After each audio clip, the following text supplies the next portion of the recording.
नमस्ते, मेरा नाम पिंकी चटर्जी है। मैं सिलीगुड़ी का ही रहने वाली हूँ। ये मेरा बड़े भैया है, मिस्टर चित्तरंजन दत्त।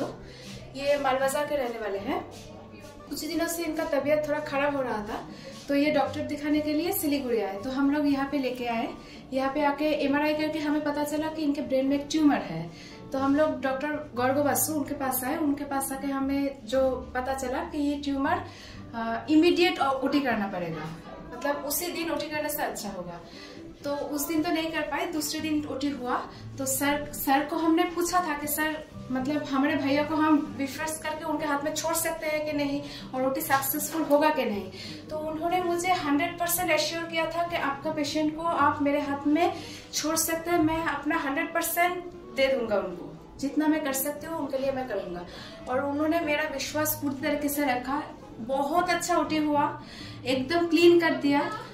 और जो ट्यूमर था वो मैलिग्नेंट भी था, इसीलिए हम लोग थोड़ा ज्यादा ही डर रहे थे। लेकिन इतना अच्छा ओटी हुआ कि उसके बाद का जो प्रोसेस हुआ बहुत स्मूथली हो गया। और आज देख सकते हैं आप लोग कि मेरे भैया कितने अच्छे से मेरे पास बैठे हुए हैं। तो इसके लिए मैं डॉक्टर बासु का बहुत आभारी हूँ। उनके मेरे तरफ से बहुत बहुत धन्यवाद देती हूँ। मेरा घर में शादी था, उनको बिजी भी था, मेरा कुछ पता भी नहीं चला।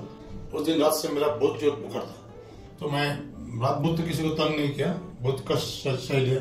फिर सुबह हमने बस सब आदमी लेके सिलीगुड़ी लेके आया। तो सिस्टर ने यहाँ डॉक्टर दिखाया, तो फिर रोटी हुआ।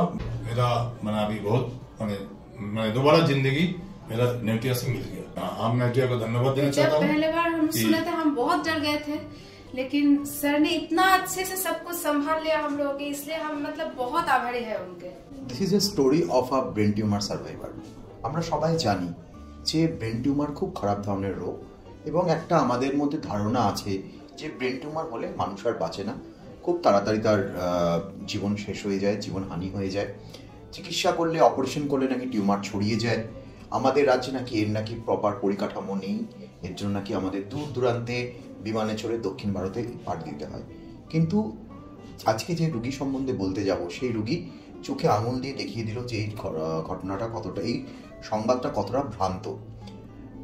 মধ্যবয়স্ক একজন পুরুষ, সে আমাদের এমার্জেন্সিতে উপস্থিত হয় খিঁচুনি নিয়ে। খিঁচুনির কারণ খুঁজতে গিয়ে আমরা পাই তার মাথায় ডান দিকে ফ্রন্টাল লোবে একটা বড় টিউমার রয়েছে। ছবি দেখে আমাদের ধারণা হয় এটা এক ধরনের ব্রেন টিউমার। সেটাকে আমরা অ্যানাপ্লাস্টিক অ্যাস্ট্রোসাইটোমা গ্রেড 3 অথবা গ্রেড 4, যাকে গ্লায়োব্লাস্টোমা মাল্টিফর্মিস বলে থাকি। রোগী প্রথমে অপারেশন করতে না চাইলেও তাকে বোঝানোর পর তিনি এখানে অপারেশন করতে রাজি হন। অপারেশনে আমরা টিউমার সম্পূর্ণ তাকে বাদ দিতে পারি, এবং টিউমার শুধু বাদ দিলে হয় না, সেই টিউমার বাদ দেওয়ার পরে তার প্রপার হিস্টোপ্যাথোলজি বা বায়োপসি করার দরকার হয়, যেটা আমাদের এখানে করা হয়। এবং ব্রেন টিউমারের ক্ষেত্রে আজকের দিনে অনেক মলিকিউলার স্টাডি, গ্লায়োমা প্যানেল, সেগুলো এবং জেনেটিক স্টাডি, সেগুলো করার দরকার হয়ে থাকে পরবর্তী পদক্ষেপ, তার ভবিষ্যৎ, তার আয়ু, এগুলো নির্ধারণ করার জন্য সেগুলো করা হয়। এবং তারপরে তাকে রেডিয়েশন এবং কেমোথেরাপির জন্য পাঠানো হয়। তিনি রেডিয়েশন এবং কেমোথেরাপি নিয়ে আজকে আপনাদের সামনে উপস্থিত, এবং আমরা এখন তার পরবর্তী ক্ষেত্রে তার MRI করে দেখা যায় যে তার কোথাও কোনো টিউমার আর বাকি নেই। তো ব্রেন টিউমার হলেও ভয় পাবেন না। উপযুক্ত সময়, প্রপার জায়গায়, তার প্রপার পরিকাঠামো নিয়ে তার চিকিৎসা করলে, অপারেশন করলে মানুষ অনেকাংশেই সুস্থ হয়ে যাবে।